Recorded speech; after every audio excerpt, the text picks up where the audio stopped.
Hola a todos, bienvenidos al podcast de Perspectiva Circular, el espacio donde exploramos cómo la industria integra los diferentes modelos sostenibles de economía circular, así como casos de éxito, tendencias e innovación para las estrategias de mejora continua. Este podcast es una iniciativa del Sector Nacional de Plásticos en colaboración con el podcast de circularidad del Centro de Producción Más Limpio. Es un placer que nos acompañes en este nuevo episodio. Hoy nos acompaña un invitado muy importante. Nos acompaña el ingeniero Pablo Saravia, CEO de Repelsa y es presidente de GREPSA, Cámara Adscrita a Cámara de Industria. Pues para comenzar un poquito de los temas de la gestión y circularidad de residuos peligrosos y cómo pues estos planes, así como todos los temas de los residuos altamente sensibles como el mercurio, asbestos, PSB, y cómo podemos abordarlos desde un enfoque técnico trazable y responsable y que estos puedan ser nuevamente integrados a la economía circular. Entonces, pues mucho gusto, Pablo, bienvenido. Gracias, Eddie. Gracias por la oportunidad, por el espacio. Creo que es importante poder hablar de estos temas que muchas veces por ahí quedan colgados dentro de la gestión de residuos y que tal vez por ser un volumen más pequeño le damos un menor un significado, pero realmente tienen una importancia debido a la reglamentación que muchas veces está atrás de esa parte. Entonces, te agradezco el espacio y pues esperamos poder aclarar en esta conversación entretenida y que podamos disfrutar de este momento. Pues muchas gracias, Pablo, bienvenido.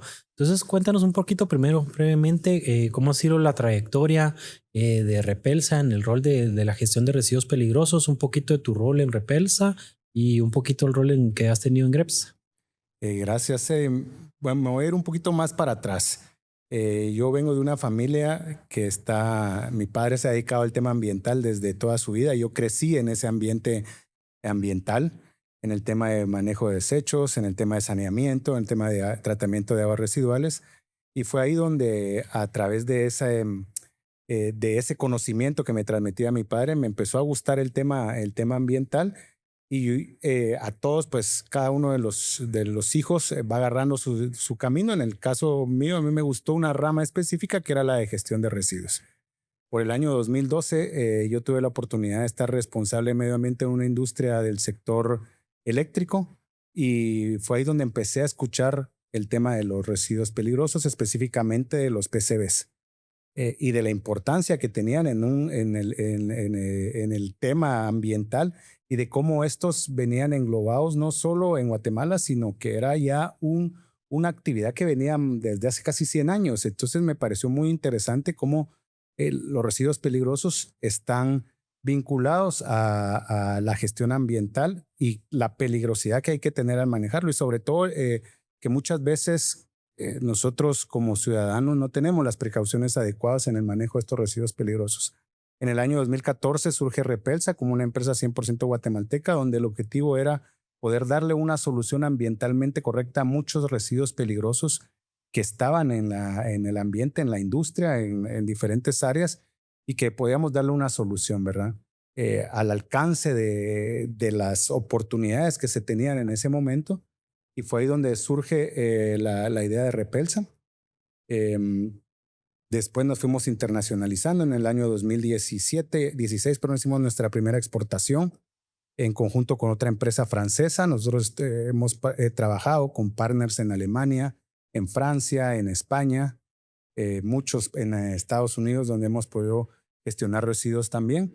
Y nos ha permitido conocer realmente las diferentes perspectivas. Lo que yo quiero es romper un poco muchos mitos que se tienen sobre la gestión de residuos peligrosos y de cómo esas alternativas están muchas veces al alcance de cualquier persona, ¿verdad?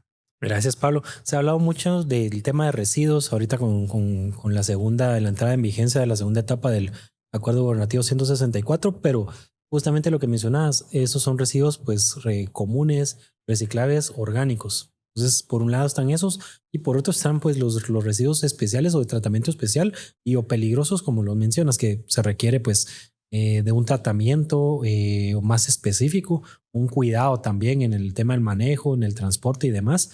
Entonces, hablando de este tema, ¿cómo ha evolucionado la gestión de residuos en Guatemala? ¿Cómo lo has visto en estos años?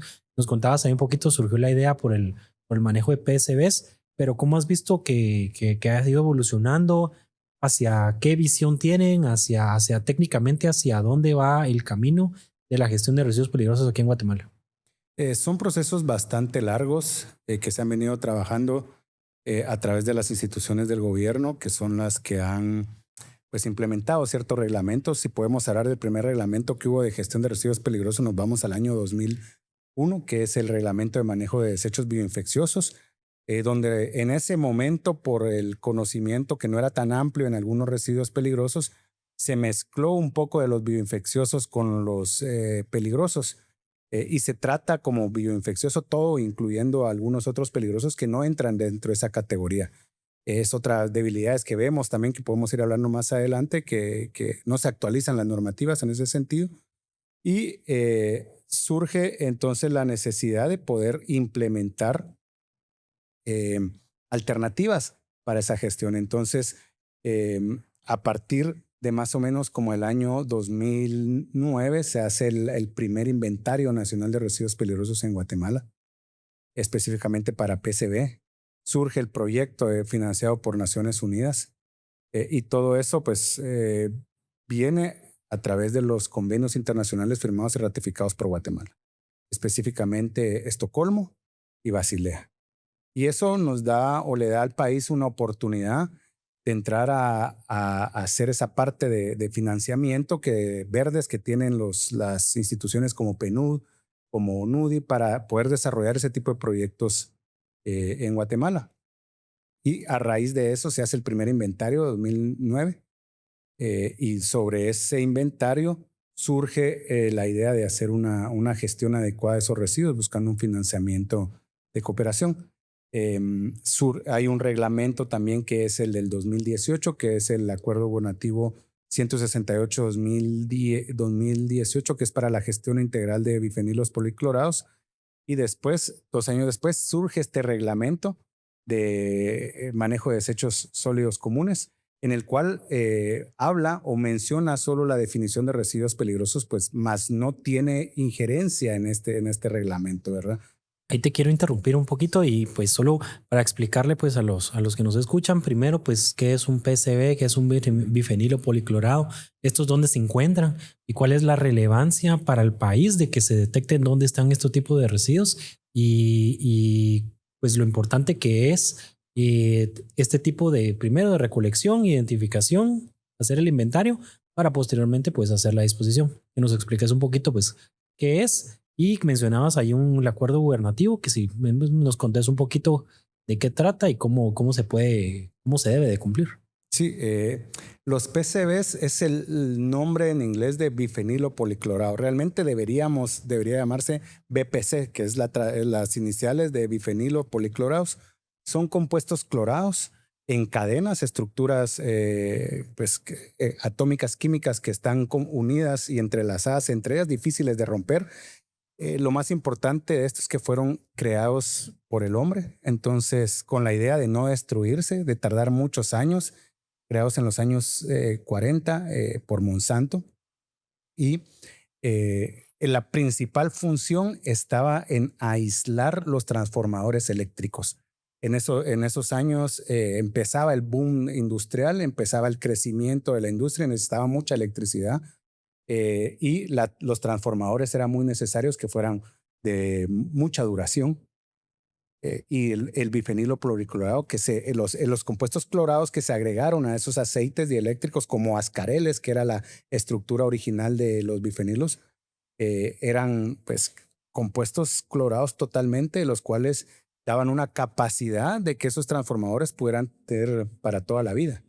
Pero con el tiempo se fue descubriendo que se hicieron muchos estudios epidemiológicos durante 20 años. EPA no descarta o no convierte un residuo peligroso sin antes estudiarlo mucho tiempo. Necesita estudios epidemiológicos y después de 20, 30 años de estudios epidemiológicos detectaron que era cancerígeno, que generaba cáncer, y donde más lo vamos a encontrar es en todo equipo eléctrico, transformadores de distribución, transformadores de potencia, recloser y todo lo que tenga que ver con el sector eléctrico o con la parte eléctrica de distribución, generación, transporte y comercialización y también uso propio, porque las empresas necesitan generar su propia energía a veces o cambiar una configuración, no una configuración, sino necesitan pues bajar de 340 o 480 a la potencia que ellos necesitan para utilizarse en sus máquinas. Entonces tienen pequeñas subestaciones y tienen sus transformadores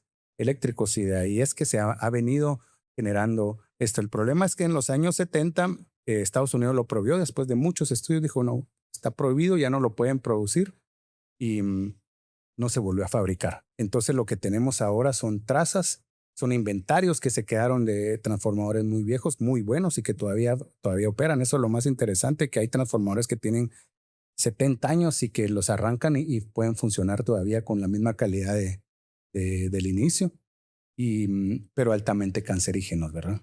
Sí, súper. Pues gracias ahí por la explicación. Justamente eso es lo que la importancia, pues hacer estos espacios de que sepamos que en la industria, pues obviamente se ha venido una evolución desde la revolución industrial, valga ahí la redundancia, pero que se crearon muchos de estos materiales pensando en la solución. Y pues a lo largo de los años nos hemos dado cuenta que pues muchos de estos materiales tenían pues todos estos efectos secundarios, como lo que lo mencionas en el tema en el caso de los PCBs, pues altamente cancerígeno para las personas que entran en contacto. Entonces, basado en un estudio científico y técnico, pues se determinó que esto ya era prohibido, y así es como se ha venido haciendo estos cambios en la industria. Pero sí, como mencionas, en el caso específicamente de la situación pues actual de Guatemala, y muchos de esos equipos lo podemos ver, son antiguos, ¿verdad? No se han hecho los cambios, no se han hecho las actualizaciones, y ahí es donde se pueden encontrar pues todos estos tipos de aceites. Hablaste justamente del acuerdo gubernativo. Este surgió, pues me imagino que en la necesidad de ver cómo se podía hacer el inventario de este tipo de residuos. Pero ¿en qué consiste? ¿Tiene algún plan como tal para poder hacer la contabilización de todos estos residuos? Y que nos contes ahí un poquito. ¿Y cómo está realmente cómo está el país preparándose para alcanzarlos? Si realmente se está preparando o tiene pues ahí de pronto una oportunidad para poder alcanzar y cumplir con este acuerdo. Sí, este acuerdo del año 2018 surge como parte de la continuidad del cumplimiento de los convenios internacionales, sobre todo el convenio de Estocolmo. El convenio de Estocolmo define unas fechas para la eliminación de este residuo, dice, bueno, vamos a darle un periodo de transición. No vamos a decir que todo el mundo que lo tenga lo tiene que sacar inmediatamente, sino pues el convenio de Estocolmo es como el año 2, Guatemala lo firmó como y ratificó como en el 2009, y decía, bueno, para el 2025 debe de estar fuera de uso todos los equipos. Te daba esa transición para que puedas prepararte y las industrias puedan prepararse a esta. No es todo de un solo golpe que lo vayan a venir. Tenés que mañana cambiar o todo está contaminado. Entonces, la idea del convenio es, bueno, si encuentras contaminantes como PCB, porque puede ser que ya no sean PCB puros, porque puede ser una contaminación cruzada por un mal mantenimiento. Entonces, dice, bueno, si tienes alguno que esté contaminado, te damos al 2025 para que lo saques de uso. Y después te damos al 2028 para que lo elimines de forma ambientalmente correcta. Estamos en el 2025, en la fecha en que todos los equipos deben de salir de uso, y tenemos 3 años para que todos, porque el acuerdo aplica para todos, eliminen todos los residuos con PCB. Estamos a 3 años de que se cumpla eso, y creo que es momento de prepararnos y que es posible hacerlo. Entonces el reglamento lo que nos hace es que nos dice, ok, ¿qué es un equipo contaminado y qué no es un equipo contaminado? A nivel casi que mundial se puede decir que todo lo que esté por arriba de 50 partes por millón se considera contaminado con PCB, y es el que se debe de tratar de forma correcta, y todo lo que está por abajo de 50 partes por millón se ha hecho estudios que digan, no, mira, eso todavía es tolerable para las personas y no hay ningún problema en que se pueda desechar como un residuo. El manejo especial. Sí, como un residuo de manejo especial. ¿Por qué las 50 partes por millón? Porque se ha tenido muchas contaminaciones cruzadas. ¿Y qué es una contaminación cruzada? Es que yo llego, tengo mi transformador que tal vez nunca lo había tocado, pero me empieza a fallar. Yo contrato a la empresa de mantenimiento llega y le da mantenimiento, cambia de aceite, bombea aceite, le pone aceite nuevo, y tal vez ese transformador estaba contaminado, tenía PCB. Esas mangueras que utilicé las uso para hacer otro mantenimiento en otro lado, y ya esas mangueras quedaron contaminadas y estoy contaminando otro transformador. o por aceites que se cambian. Del mantenimiento del transformador requiere cambiar aceite y le ponen un aceite contaminado. Entonces ahí es donde se empiezan a dar esas contaminaciones cruzadas. Y el reglamento nos dice, bueno, haz un inventario. La parte inicial es haz un inventario porque esto te va a aplicar para todos los equipos que contengan aceite dieléctrico. No hay ninguna excepción. Transformador de potencia, de distribución, recloser, cualquier equipo eléctrico que tenga aceite te aplica. Incluso en los años 70, 80, las luces fluorescentes con mercurio necesitaban un balastro para poder mantener la potencia, la carga dentro de la continuidad de la carga pues, de la luz. Y el balastro evitaba esas fluctuaciones y contenía aceite dieléctrico y podía tener el balastro también PCB, estar contaminado en una aplicación cerrada. Se le conoce hasta que ese balastro sale de uso o se quema, es que ya puede llegar a gestionarse como un residuo peligroso como PCB. Entonces el reglamento dice todo lo que tenga aceite eléctrico tiene que ser pues identificado, saber dónde está, qué marca, qué potencia, todos los datos que va a tener. Y sobre esto hay que hacer un análisis y determinar las concentraciones para saber qué equipos tienes contaminados y qué equipos no tienes contaminados. Y sobre los que tenés contaminados, tenés que hacer tu plan de acción. Bueno, ¿qué vas a hacer? ¿Cómo lo vas a eliminar? ¿Qué propuestas tenés de aquí al 2028 para hacer la gestión? El reglamento no ha sufrido cambios, no ha sufrido como muchos reglamentos que tenemos, no ha sufrido cambios.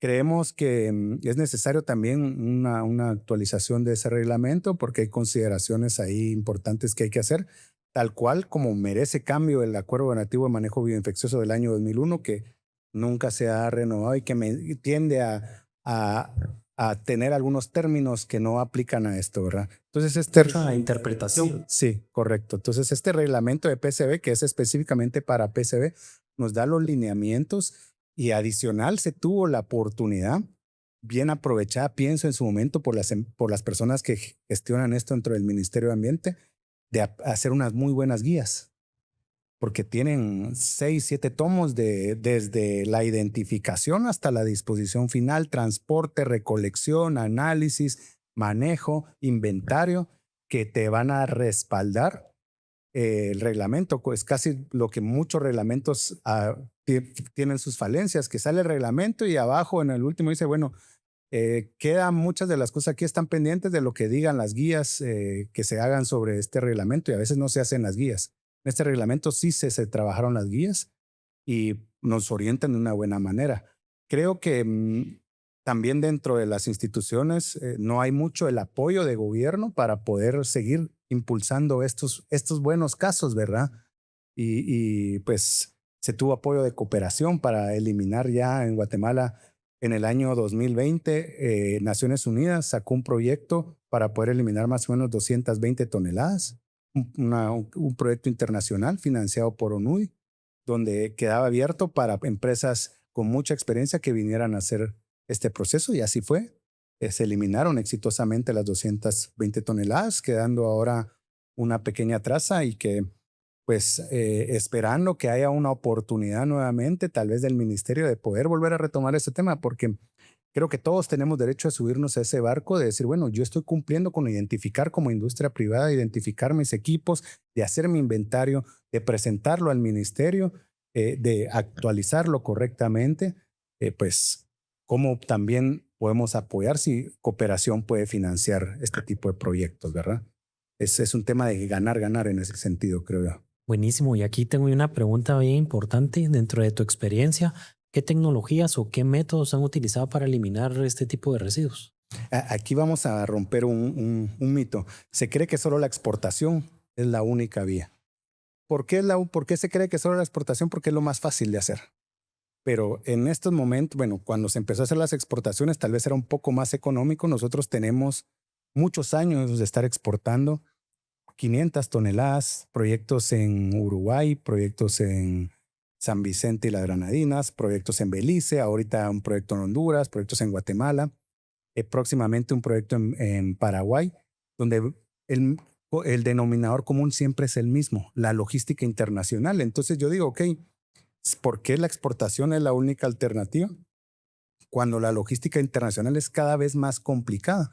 Y ahora en estos tiempos, con los problemas de la guerra que tenemos en Oriente, de Israel contra Irán, donde entra Estados Unidos, donde puede ser que el costo de los combustibles vaya a aumentar los costos del transporte marítimo vayan a escasear y va a ser más complicado, van a aumentarse los costos y va a ser mucho más difícil hacer una exportación, procesos mucho más largos, que de por sí ya son largos, tediosos y complicados. Esto puede volverse un problema más.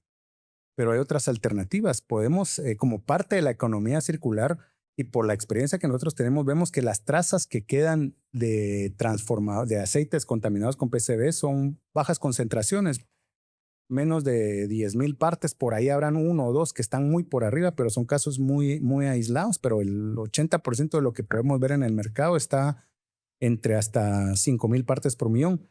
Eso nos abre una ventana para poder decir, se puede tratar localmente.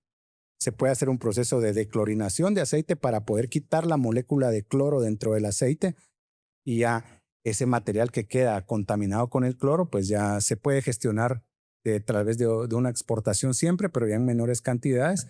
Se puede lavar el transformador con procesos que están conocidos y se han aplicado a nivel mundial para poder entonces ya tener el aceite y el transformador limpio y poderse decir, bueno, el transformador al ser metálico, al contener algunos elementos de cobre, algunos elementos de aluminio, pueden ser proceso de reciclaje y el aceite puede volverse a filtrar y a generar para incluso ponerse en el mercado nuevamente para volver a sustituir nuevos aceites sin necesidad de estar generando aceites nuevos. Entonces son oportunidades que se tienen, que obviamente hay que evaluarlas, hay que ver qué características hay de Guatemala para poder hacer estos proyectos y poderlos proponer sin necesidad de decir, no, la única solución es la exportación, que nos va a salir muy costosa. Aparte que la huella de carbono que va a generar ese proceso de tener que hacer un transporte terrestre de Guatemala a un puerto de salida en contenedores, camiones de 20, 30 toneladas, un transporte marítimo que sea de Guatemala a Estados Unidos, Europa. En Europa el puerto de descarga hasta el sitio de eliminación otra vez en transporte terrestre es una huella de carbono bastante considerable. Y si podemos hacerlo de forma local, reduciendo la huella de carbono y generando pues alternativas de economía circular en el proceso. Por eso te digo, cada una alternativa hay que evaluarla considerando las condiciones de país. Entonces hay alternativas y se pueden hacer. Y justamente que es bien importante como tomar en cuenta las condiciones actuales de cada país, porque no van a ser lo mismo aquí en Guatemala que como mencionabas, tal vez en un país de Sudamérica, como lo puede ser Paraguay o Uruguay. Entonces, bien interesante que ya se tiene ya se está realizando. Pues ya se tiene poco tiempo, como mencionabas, aquí a 2028 para poder terminar de gestionar de manera correcta estos residuos. Pero pues ya uno de los retos principales, creo yo, que ya se está creando la capacidad local para poder gestionarse de manera correcta. Y pues están muchos temas, ¿verdad? Pero está además del PSB, abordas otro tipo de riesgos, residuos de alto riesgo, como lo es el mercurio y el asbesto. Bajo mencionando estos dos residuos, ¿cuál es la perspectiva técnica ambiental que se maneja o cuáles son primero, pues una breve explicación del uso que se le daba a estos materiales y posterior, pues, dónde los encontramos y cuál es el manejo que se le debe dar o la peligrosidad que puede ocasionar en dado caso no se gestione de una manera correcta? Sí, realmente el asbesto, el mercurio y algunos otros residuos peligrosos surgen de una lista de la EPA, de estudios de muchos años también, donde están enlistados como residuos peligrosos y que fueron hechos para durar muchos años. El asbesto, por ejemplo, es un material que son fibras que se unen con otros agregados dentro y forman una lámina, ¿verdad? O sea, es una mezcla de muchas cosas y fibras de amianto o de asbesto, que por ejemplo la lámina de asbesto tenía la capacidad o tiene una capacidad de durar 50 años con un buen mantenimiento, ¿verdad? Y nos daba la opción de tener grandes espacios constructivos sin tener que tener vigas o columnas en medio. Es una lámina muy pesada, con mucha resistencia y que en los Estados Unidos se desarrolló en los años 40, 30, pero el problema de esa lámina es que conforme va pasando el tiempo, si no se da un buen mantenimiento, la lámina empieza a desgastar y suelta la partícula del asbesto, que es respirable. ¿Y qué quiere decir que es respirable? Que nos llega directamente a los pulmones, pues generando algunos problemas también de cánceres de pulmón, o la famosa asbestosis, que es una enfermedad comprobada. Incluso la OMS en el año de 1986 declaró al asbesto como altamente cancerígeno. Entonces, a raíz de eso, las tecnologías han cambiado y Guatemala tiene menos asbesto. No es que no tenga, pero tiene menos asbesto.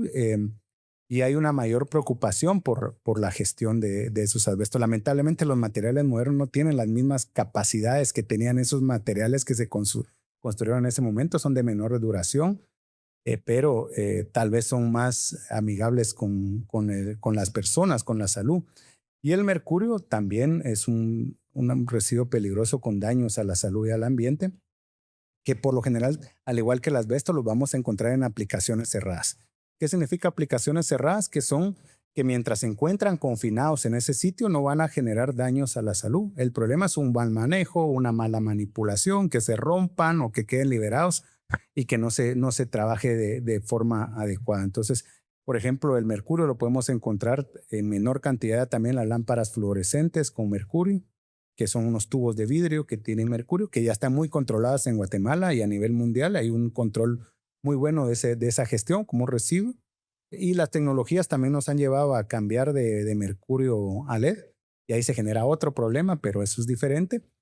En termómetros también, los famosos termómetros, aquellos que se ponían en la boca y que subía la temperatura, esos también tenían mercurio, también ya se ha disminuido eso. Otro lugar donde se encontraban mercurio eran las famosas amalgamas dentales. Cuando nosotros éramos niños nos ponían nuestro relleno gris y era el que andábamos con el relleno gris, pues ese color grisáceo se da precisamente por la combinación de materiales utilizados para esa resina y que lleva mercurio. Entonces nosotros teníamos una pequeña traza ahí que era inofensiva, son bajas concentraciones, pero que después nos quitaban ese relleno, nos lo cambiaban y se juntaban muchos pedazos de rellenos de ese tipo, iban a generar un problema ambiental. Eso también ha ido disminuido porque ha cambiado la tecnología a esos rellenos grises, a unos rellenos blancos, para que aparte estéticamente combinen mejor con nosotros y que ya no son contaminantes. Entonces, hay muchas aplicaciones en las cuales se usaban por sus buenas características. Entonces, han bajado los inventarios porque hay mayor conciencia. El tema de la industria es sorprendente, como siempre, tal vez no es sorprendente, como siempre están buscando las mejoras ambientales. Siempre son los que están presentes al momento de querer participar en proyectos que impliquen cómo van a ser mejores en temas ambientales, cómo podemos implementar procesos de economía circular y tratan de ver qué se puede hacer con los residuos peligrosos también. Entonces, eso es bastante interesante. Mencionabas, pues la industria ha buscado estar ya competitivo a nivel internacional sin que de pronto la legislación guatemalteca ya lo esté exigiendo, sino que se ha adelantado un poquito más a cumplir con convenios internacionales que de pronto en Estados Unidos o en Occidente ya se están cumpliendo, ya se están realizando. Y de pronto por ahí es de que surgía, como mencionabas anteriormente, el tema de la exportación, de que no se tenía pues la capacidad instalada localmente para poder realizar ese tipo de tratamientos y se había estado exportando pues a países que sí tenían la capacidad. Eso pues a través de temas de algún tipo de convenio, como lo mencionabas, como lo puede ser ahí Basilea, pero se ha buscado pues alcanzar este tipo de tecnologías. Con respecto a las oportunidades que puedan haber, algún tipo de uso, de posuso que se le pueda dar al asbesto o al mercurio que hayas identificado, que nos pudieras ahí explicar un poquito de si se puede hacer algo más, se puede recuperar e incluir en la economía circular o se trabaja más bien una disposición final controlada. Pero si nos pudieras comentar ahí un poquito cómo se puede al final incluir nuevamente en un proceso. Sí, el tema del asbesto es un tema que es un poco el más complejo de tratar realmente de muchos de los residuos que trabajamos. La complejidad se debe a que no hay una forma como tal de recuperarse. Solo hay una tecnología que se está probando y está en Holanda, que es convertirla, triturar la lámina de asbesto, separar las fibras de asbesto y el sobrante, que ya son materiales inertes, se puede reutilizar en pavimentación o en otras infraestructuras de construcción. Pero es algo que lo único que existe a nivel mundial. El resto es solo confinamiento a un vertedero de seguridad donde la lámina pues se garantice que vaya a quedar ahí como un pasivo ambiental para todo el resto hasta que se deshaga y se vuelva polvo, porque va a tender a hacer ese proceso. Entonces la única forma de hacer el asbesto es una disposición controlada.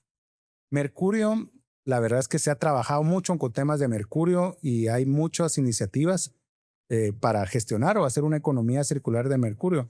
Dos casos puntuales que conocemos, el tema de las lámparas fluorescentes, cuando se logra absorber de la lámpara fluorescente el polvo de mercurio, el gas que contiene mercurio y otros metales pesados, ya queda separado solo dos componentes, que es metal o aluminio, que son las puntas de las lámparas, y el vidrio, totalmente inerte. Entonces, eso después de una limpieza, todo en procesos en seco, se ha comprobado que puede utilizarse nuevamente, tal vez no en grado alimenticio, pero sí para hacer otro, o tal vez algún vidrio específico, o para utilizarse como material decorativo, el mismo vidrio dentro de la parte de construcción, para pisos, el aluminio reciclable. Entonces prácticamente, y el polvo que se absorbe con mercurio, en Estados Unidos, por ejemplo, nosotros lo vimos, lo absorben, es un polvo que tiene mercurio y otras trazas metálicas. Hay una empresa que lo toma, lo destila y saca de ese 100% de polvo, saca un 10% de mercurio.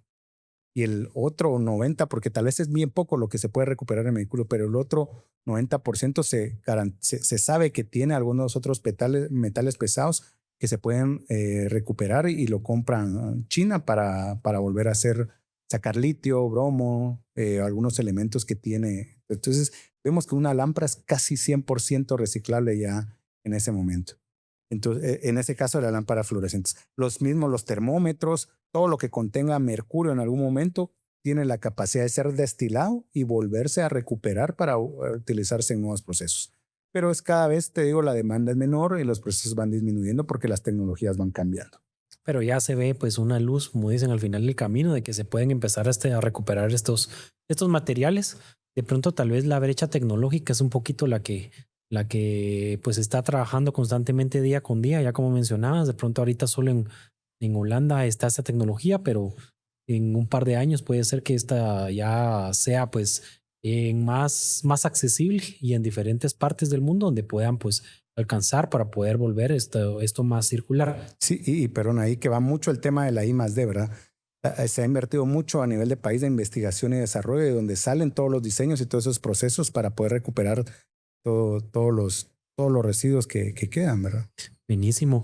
Aparte, dentro del sistema, ¿qué otros retos o oportunidades identificas? Aparte del tema tecnológico, ya lo platicamos, pero podrías mencionar un poquito los temas institucionales a nivel gobierno, los temas culturales, temas financieros puede ser otro, o inclusive educacionales, ¿verdad? Que creo que la gente de pronto a veces no sabe cuál es un tipo de residuo peligroso. Entonces, de pronto el contacto es mayor por el desconocimiento.